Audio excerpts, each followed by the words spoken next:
잠깐 함께 기도하시겠습니다.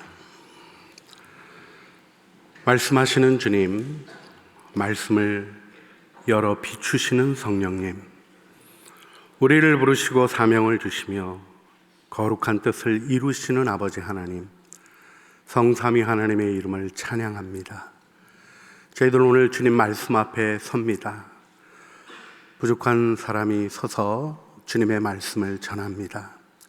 주신 마음 나눌 때 함께 주님이 주신 소망 안으로 들어갈 수 있게 하여 주시고, 주님, 우리 안에 계신 예수님, 부활하셔서 살아계시고 동행하시는 주님이 더 맑고 밝게 드러나는 은혜의 시간이 되게 하여 주시옵소서. 우리 구주 예수 그리스도의 이름으로 기도합니다. 아멘. 아멘. 네, 오늘 이렇게 함께 예배드리게 돼서 너무 반갑고 감사합니다. 저는 정말 반가운데 여러분이 반가우실지는 잘 모르겠습니다. 제가 학교 와서 오랜만에 예배드리니까 찬양하는데 두 손 들고 이렇게 써 있어서 손 들고 해야 되는 줄 알고 계속 들었는데 팔이 좀 아프더라고요. 근데 제목인 거를 나중에 깨달았습니다. 하나님이 주신 은혜가 우리들의 삶에 있는 아름다운 축복 속에 함께 교제할 수 있는 은혜 주신 주님께 감사하고, 제가 오늘은 설교 말씀 전하는 사람으로 와 있습니다마는 제 마음에 있는 고민과 또 여러분과 함께 이 시대 가운데 사명을 감당하는 일을 놓고 함께 기도하고 싶은 마음으로 말씀을 나누고자 합니다. 다 예수 믿는데 무엇이 다른가? 특별히 제가 이 제목에 주목하게 됐던 부분은 초기 기독교를 형성했던 그리스도인들과 오늘 지금 여기 있는 우리 그리스도인들의 차이가 무엇인가 하는 고민이었습니다. 기독교를 박해하는 거대 제국 로마가 결국 기독교 국가가 되게 했던 초대 교인들의 신앙은 무엇이었으며, 세상이 교회를 걱정하다 못해 이제는 거의 포기해버린 것 같은 지금의 상태에 놓인 우리 그리스도인들의 믿음의 차이는 무엇인가 고민하게 되었습니다. 우리 모두 예수 그리스도께서 우리를 위하여 십자가에 죽으시고 부활하심으로 구원을 얻은 것을 믿습니다. 믿으시죠? 네.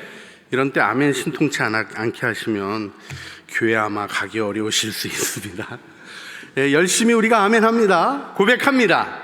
그런데요, 뭐가 다른 게 있는 것 같다라는 느낌을 지울 수가 없습니다. 초대교회 교인들이요, 거짓말 못해서 순교하고 이웃의 배고픔이 나의 아픔이 되어서 내 재산 팔아서 같이 나누어 먹고, 심지어는 그들을 비난하고 생명을 빼앗는 자들조차도 사랑하며 미소 짓고 죽어갈 수 있는 사람들이었습니다. 그런데 우리는 저 같은 목회자들의 7계명, 범죄, 세습, 자기들만의 이익 추구 등 종교적인 이유가 아니라 도덕적인 비난을 받고 있는, 그것에 눌려있는 상태에 있는 이유가 무엇일까 고민을 하게 됩니다. 그런데 조금 더 솔직하게 여러분에게 말씀드리면, 이 질문의 뿌리에는 교회의 정의나 공공성에 대한 반추보다도 매우 실질적인 목회자로서의 고민이 있습니다. 이제 목사 안수 받은 지 39년 된 것 같아요. 목회적 경험에서 나온 절박한 질문이 하나 있습니다. 왜 똑같은 설교 듣고도 사람들의 반응이 그렇게 다를까? 별로 새로울 것도 없고 흥미도 없는 것 같은 설교를 듣고도 은혜 받았다 그러고 사랑으로 섬기며 부족한 목사를 존중해 주는 교인이 있는데, 설교 들을 때 아주 다르셔요. 좀처럼 은혜 받기가 쉽지 않습니다. 내용이 탁월해야 돼요. 무엇보다도 분명한 것은 제가 설교를 망쳤다는 것을 알려주는 그분들의 표정, 반응입니다. 질문해 보게 되죠. 나는 왜 이번 주 설교를 망쳤는가? 죽 써서 한 것도 아니고 밥 써서 밥 먹은 것도 아니고 죽도 밥도 아닌 것 같은 일이 왜 일어났는가? 준비가 안 돼서나, 좀 더 재미있고 관심을 끌만한 무언가를 발굴해내지 못해서인가? 설교의 구성이 좀 더 촘촘하고 치밀하지 못해서인가? 마음을 터치하는 예화를 찾지 못했나? 혹시 같은 고민이 있는 분들이 있다면 전해드릴 좋은 소식과 나쁜 소식이 있습니다. 좋은 소식, 주님께서 첫 번째 비유, 천국 비유에서 분명히 말씀하셨어요. 씨가 떨어져도 돌밭 안 되는 겁니다. 가시떨기 안 되는 겁니다. 길가 안 되는 겁니다. 옥토가 30배, 60배, 100배 맺는 거죠. 맞습니까? 좋은 소식, 설교는 듣는 사람 문제지 전하는 사람 문제가 아니다. 네. 할렐루야. 네. 나쁜 소식 전해드리겠습니다. 주님 앞에 기도하는데 나는 생명을 바쳐 그들을 사랑했는데 죄인을 불러 회개시키려고 왔다고 얘기하는 내 얘기 듣고도 너 그럴 수 있냐 말씀하시며, 이 사명에 대해 마지막 날에 심판이 있을 거라는 확실한 경고가 있습니다. 말씀을 전하면서 왜 내게 만족감이 없을까 하는 고민을 해보게 되는 때가 있습니다. 내용이나 전달의 문제를 넘어서는 무언가 고민해야 될 것이 있는 것을 생각하게 됩니다. 기록된 말씀을 통하여 주님이 내 영혼을 울려내고 들려주시는 생명의 말씀에 감격이 있는가? 자나는 내가 오히려 그렇게 듣고 있지 못하는 문제를 고민하게 됩니다. 그런데 오늘 본문의 말씀을 보면서 베드로가 매우 당연하다고 표현하고 있는데 요즘 우리의 시대는 조금 낯선 것처럼 여겨지는 부분이 있었습니다. 그것이 베드로전서 1장 8절 9절 말씀입니다. 예수를 너희가 보지 못하였으나 사랑하는도다. 지금도 보지 못하나 믿고 말할 수 없는 영광스러운 즐거움으로 기뻐하니 믿음의 결국 곧 영혼의 구원을 받음이라 하는 말씀입니다. 여러분은 예수님을 보지 못했습니다. 만나보신 적도 없습니다. 그런데 그분을 사랑하시게 되었습니다. 지금도 그분을 보지 못하십니다. 그분과 동행하며 그러나 함께하며 그분이 주시는 기쁨으로 가득하지 않습니까? 여러분, 그것이 여러분이 구원받은 증거입니다. 얘기하고 있는 베드로의 이 당연한 듯한 언어가 오늘 제가 목회하고 있는 교인들 안에서 형성되고 있는 것인가 고민하는 시간이 있었습니다. 특별히 믿고 말할 수 없는 영광스러운 즐거움으로 기뻐하니, 이런 때가 있기는 한가 하는 고민 속에 오래전 안식년 기간 동안에 깊이 눈물의 기도를 드리며 주님 앞에 나갔던 시간들이 있었습니다. 그런데 조금 더 분명하게 보아야 할 중요한 포인트가 하나 있습니다. 이 기쁨은 예수님이 만드신 어떤 일에 대한 게 아닙니다. 어떤 사건에 대한 게 아닙니다. 그분의 인격이 일으키는 기쁨을 얘기하고 있습니다. 사건이 아니라 인격인 것입니다. 상황이 아니라 부활하셔서 살아계신 예수님이 나와 동행하신다는 이 한 가지가 일으키는 감격스러운 기쁨이 초대교인들에게는 당연하게 함께하는 것으로, 공유되는 것으로 있었다는 것입니다. 믿음이 무엇인가 생각해 보게 됩니다. 우리 모두 믿음으로 구원을 받습니다. 그런데 이 믿음과 함께 바울이 사도적 전승으로 디모데에게 강조한 내용들을 살펴보면 그건 바른 생활이 아니었습니다. 희생적인 헌신도 아니었습니다. 그런 거는 그냥 따라오는 것이지 그것이 사도적 교훈의 목표가 아니었습니다.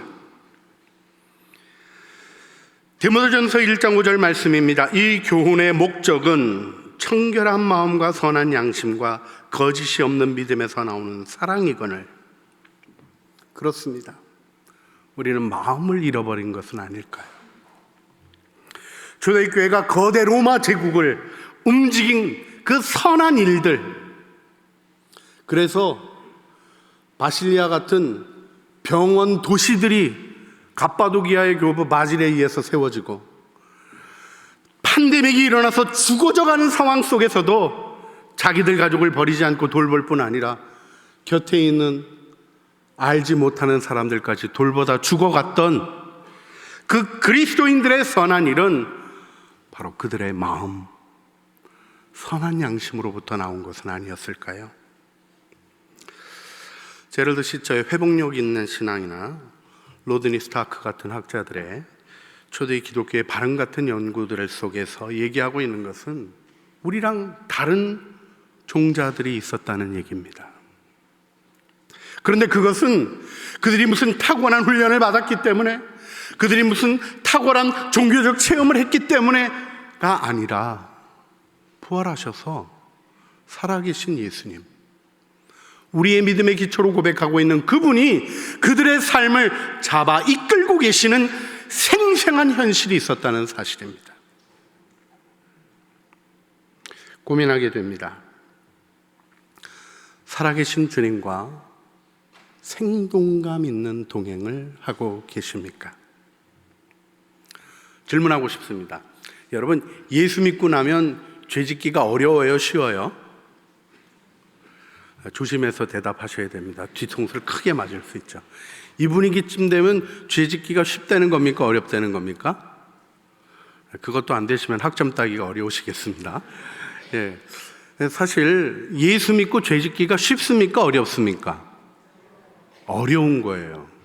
어려운 거예요. 우리는 거의 죄질 준비가 돼 있어요. 그냥 예수 믿어도 죄는 짓는 거고, 용서해 주시니까 또 죄는 짓는 거고. 근데 여러분, 사실 십자가의 구원을 경험하고 부활하셔서 살아계신 주님이 나와 함께 하신다면 그 죄 짓겠습니까?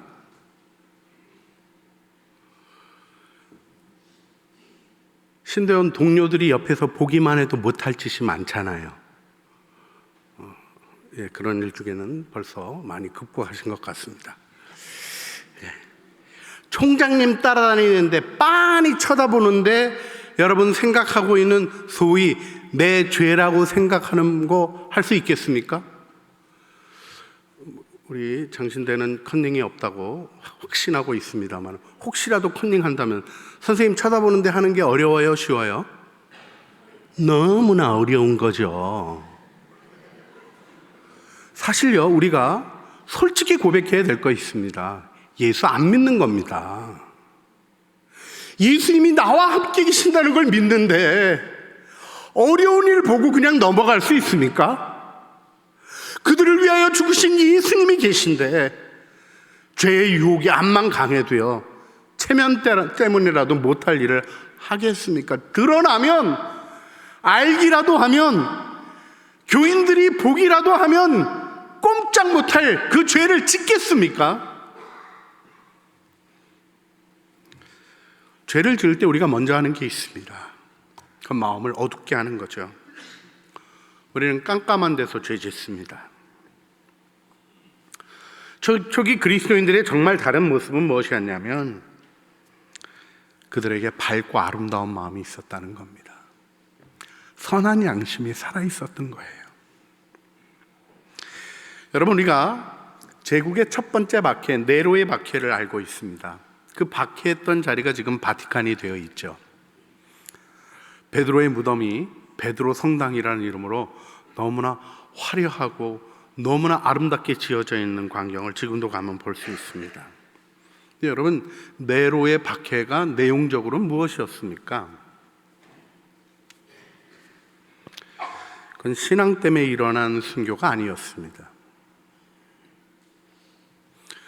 네로의 박해는 그리스도인들이 불질렀다는 모함 때문에 죽게 되는 일이었어요.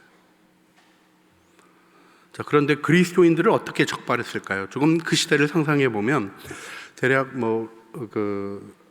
사회학자들 중에는 대략 한 1000명 정도 그 시대 로마의 그리스도인들이 있었으리라고 보는데 대부분 유대인 그리스도인이었습니다. 유대인들은 어디 가나 티납니다. 기독교인 찾는 게 어렵지 않아요.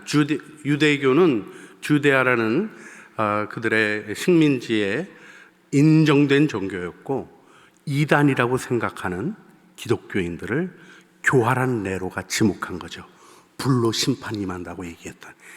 여러분, 14구역이나 되었던 로마의 10구역이 불에 탔던 거예요.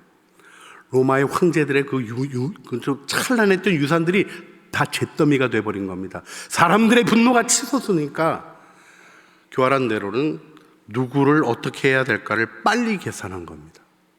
그리고 그리스도인을 지목했어요. 그래서 죽게 되는 거예요. 왜 죽냐 하면 방화범으로 죽는 겁니다. 신앙인으로 죽는 게 아니라. 유대인 찾아놓고 하나 확인하는 거죠. 너 그리스도를 아느냐? 그러면 나 안 좋아하는데요? 그럼 끝나는 거죠. 근데 그분 모른다고 못해가지고 이게 죽는 거예요. 타키투스 에너지에 보게 되면 십자가형하고 짐승 가죽 뒤집어 씌워서 사냥개에 찢겨 죽게 하고 또 기름에 담그고 타르 발라가지고 지금 바티칸에 있는 네로의 정원에서 인간 횃불이 되게 하는 겁니다. 여러분이라면 어떠시겠어요? 이제 로마 군인이 여러 번 찾아와서 너 유대인 맞지? 근데 너 그리스도를 아느냐? 이렇게 물을 때 안다고 대답하시겠어요? 사실요, 스웨토니우스라는 12 시저에 대한 글 쓴 역사가의 책에는 크리스투스로도 안 나오고 크레스투스로 나와요. 발음도 틀려요. 그런데 그분 안다고 얘기하시겠어요? 아니면 모른다 그러시겠어요? 저는 못할 것 같아요. 세상에 신앙 때문에 죽는 것도 아니고 억울하게 방화범으로 몰려 죽는데 예수님 아냐고 물어보는데 뭐라고요? 이러고 넘어가고 싶어요. 그가 뭐예요? 그러고 넘어가고 싶어요. 근데 이분들이 그분을 모른다고 못합니다. 거짓말 못해서 죽었어요. 이게 좀 정상적입니까? 비정상적입니까? 자기의 아내는 그렇게 음란한 곳에 끌려가서 비참하게 죽어가게 하고 자식 새끼들은 짐승 가죽 씌워서 찢겨 죽게 하는 일을 그렇게 진행한 초기 기독교인들, 자기는 타르가 되어서 타르 바르고 불살라서 죽었던 그들이 정상입니까? 비정상입니까?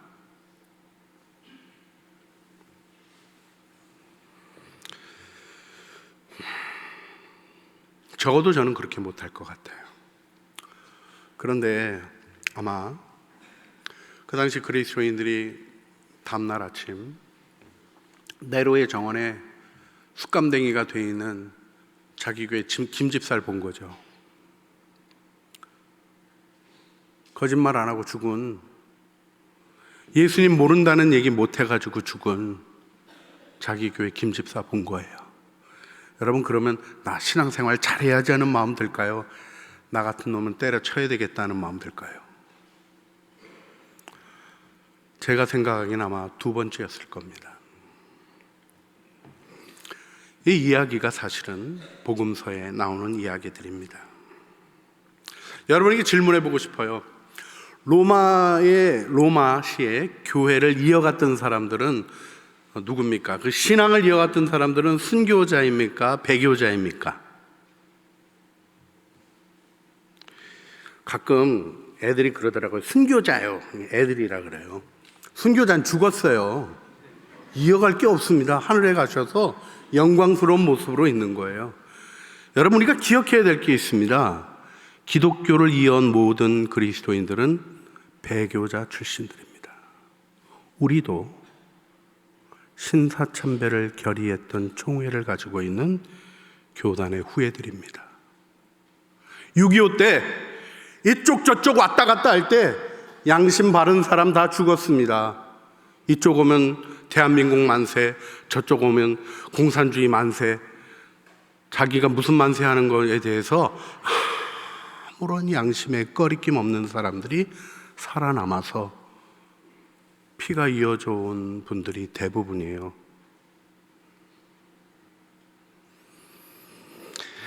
네로의 정원에 불탄 자신들의 교우들을 보면서 낙심했던 그들이 아마 신앙을 그만뒀을 거라고 생각합니다.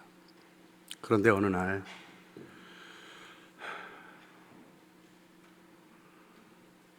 자신의 손에 들렸다가 놓여진 복음서의 증언들이 쓰여져 있는 양피지를 다시 펴서 읽게 됩니다. 거기 12제자가 다 배신한 얘기가 나오는 거예요. 한 명도 안 남고, 마가복음의 기록대로 빨가벗고 도망한 사람 얘기서부터 베드로는 그렇게 철저하게 지키겠다고 얘기했지만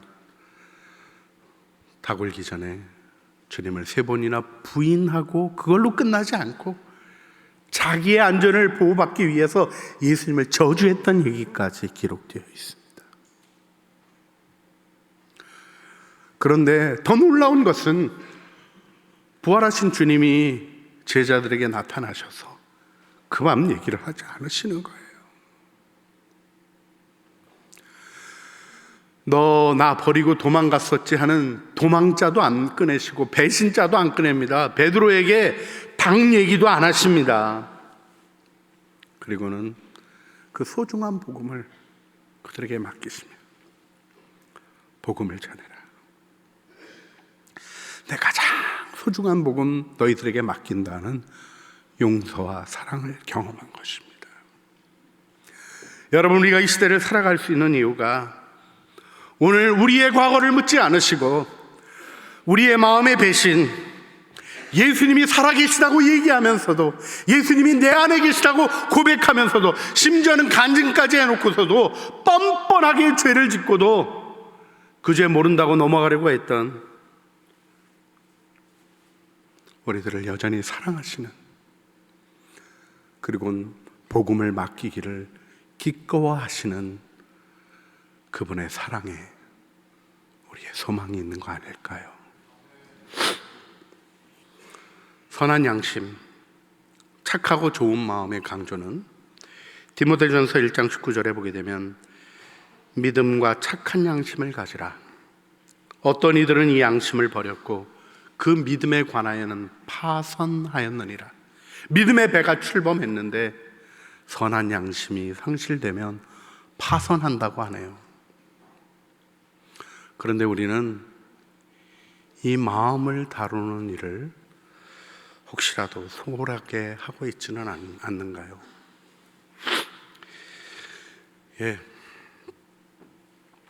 말씀을 좀 정리해야 되는 시간이 됐습니다. 알려드립니다. 착하게 살면 당합니다. 경험이고 현실입니다. 겸손함은 밟힙니다. 부드러운 마음을 가지면 더 깊이 찔립니다. 그러나 우리에게는 회복하시는 주님이 있잖아요. 우리의 마음을 보듬어 안으시고 우리의 배신까지도 품어 고쳐주시는 예수님이 계시잖아요. 그렇습니다. 마음을 가꿀 수 있는 용기는 거기로부터 나오는 것입니다. 예수님은 우리의 마음을 새롭게 하시며 우리의 양심을 죽은 행실로부터 깨끗하게 하여 하나님을 섬기게 하시는 분입니다. 여러 번 죄를 졌는데도 기도할 때마다 언제 그랬냐는 듯이 우리의 죄를 용서하시고 품어주시는 하나님의 사랑, 그 사랑 의지하고 우리 용감하게 착해져야 되지 않을까요? 오늘 우리가 다시 한번 그것이 우리의 행복임을 기억했으면 좋겠습니다. 선한 양심이 행복을 느끼는 기관입니다. 우리가 풍요로움도 즐거움도 기쁨도 못 느끼는 이유는 우리의 양심이 왜곡되어서 하나님이 주신 축복들을 느끼지 못하고 주님이 끊임없이 우리에게 말씀하시는데도 우리의 마음이 딱딱해서 그분이 울려내시는 소리가 들려지지 않는 것은 아닌지 고민하며 살아가야 되지 않을까요? 깃털처럼 가볍고 물처럼 부드러우며 어린아이같이 순수한 마음은 마치 바람에 움직이는 풍선처럼 모든 하나님의 은혜의 순간에 반응한다. 제가 신학적으로는 제일 반대쪽에 서 있는 트리엔트 쪽에, 예수의 쪽에 장피에르 꼬사드의 이야기입니다. 이의 말을 인정할 수밖에 없었습니다. 말씀을 정리하며 우리 마음 가꾸기 같이 해봤으면 좋겠어요. 제가 3가지 훈련했던 거를 좀 부끄럽지만 나눕니다. 첫 번째, 마음에 반하는 말 하지 않기. 말과 마음이 분리되어지는 일을 심각하게 여기고 그런 현상이 느껴지면 말을 멈추는 거죠. 두 번째, 말씀이 우리 영혼을 밝히는 하나님의 빛입니다. 묵상과 기도를 통하여 우리 영혼을 늘 말씀에 비춰보는 날마다의 훈련과 헌신이 있어야 되는 것 같습니다.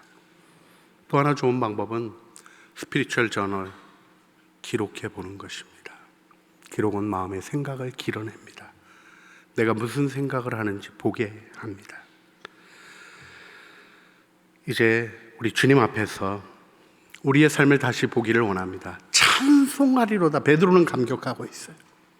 지금 죽어져가는 성도들, 고통 가운데 있는 성도들을 향하여 우리에게는 썩지 않고 더럽지 아니하고 쇠하지 아니하는 영광스러운 하늘의 기업이 있습니다. 너무나 확신 있게 얘기하고 있습니다.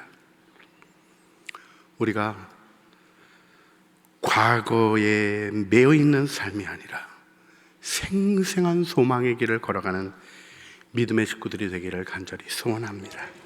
이 시간 함께 제가 잠깐 기도하도록 하겠습니다. 주님, 저희들을 구원하신 주님의 이름을 찬양합니다. 우리들의 마음속 다 아시면서도 들어오기를 거절하지 않으셨고 우리들을 하나님의 아기들로 살아가게 하신 것 감사합니다. 반복적으로 망가지는 우리들, 상처난 우리의 양심을 마치 생전 처음 보는 여린 숫 대하듯 눈물로 적시고 보혈로 덮으신 주님의 이름을 찬양합니다. 주님, 우리 영혼 들고 주님 앞에 서게 되는데 가꾸고 다듬어 주님 닮은 선한 영혼으로 착하고 아름다운 마음으로 서기를 소원합니다. 순결하신 주님, 아름다우신 나의 예수님, 주님의 얼굴에 미소 지어드리는 일에 우리가 함께 기도하며 아무도 볼 수 없지만 내 안에 주님이 아시는 내 안의 성소를 가꾸어가는 믿음의 길 걷게 하여 주시옵소서. 하나님, 어려운 상황 속에 하나님 부르심을 향하여 나가는 사랑하는 우리 장신대 사랑하는 친구들, 또 후배들, 또 함께 사역하는 동역자들을 주님의 이름으로 축복합니다. 주님, 함께 주님과 동행하는 아름다운 은혜의 역사 이루게 하여 주시옵소서. 예수 그리스도의 이름으로 기도합니다. 아멘.